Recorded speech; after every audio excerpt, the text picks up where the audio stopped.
Okay, so with this one, we need to remember that what we're really saying here is that this is an input area here, and wherever the x is, we're going to get an input area here. So whatever goes here goes there. So for instance, if I had, I put, in fact actually they've asked me to put 2 in. So whatever goes here goes here. Okay, we can't see that, so let's just move that down. So whatever you put in here, whatever it is, it goes there. It doesn't have to be a number, it can be a letter as well. And so let's do that. So F2 is equal to this,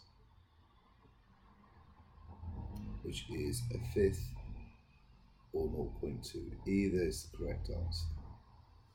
Okay, it says state which values, okay, such which values of x must be excluded from the domain, the input numbers. Actually, it's either values or values, so it could be singular.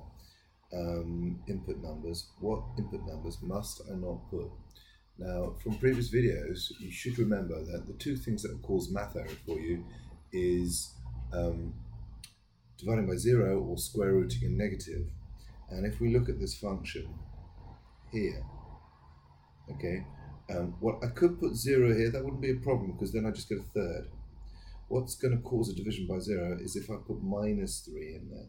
If I put minus 3 in this function, okay, if I put minus 3 in the function, then I would get math error.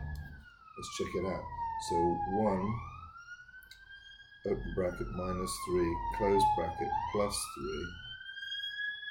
You get, sorry about the police silence, you get math error, right? So minus 3 must be excluded. Okay, so moving on.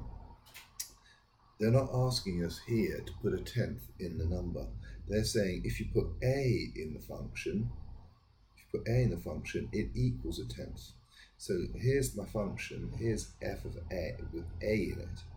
And remember, this is 1 over whatever the number is. And remember, I said you didn't have to put numbers in, you could put letters in as well. So, and here they've done exactly that. And so this is a here. So what they're saying is that the left-hand side of this equation is in fact 1 over a plus 3. And they're saying that's equal to a tenth. Well, if you've got 2 over 4, that's equal to a half, and so is 4 over 8. But I can flip both sides, okay, without doing any damage. 4 over 2 is definitely equal to 8 over 4. And so the easiest thing to do here is just to flip both sides. So you get a plus 3 over 1 is equal to 10 over 1. And so hopefully you can see that a is going to have to be 7. Okay, in the last question, we've got the function g is defined as this.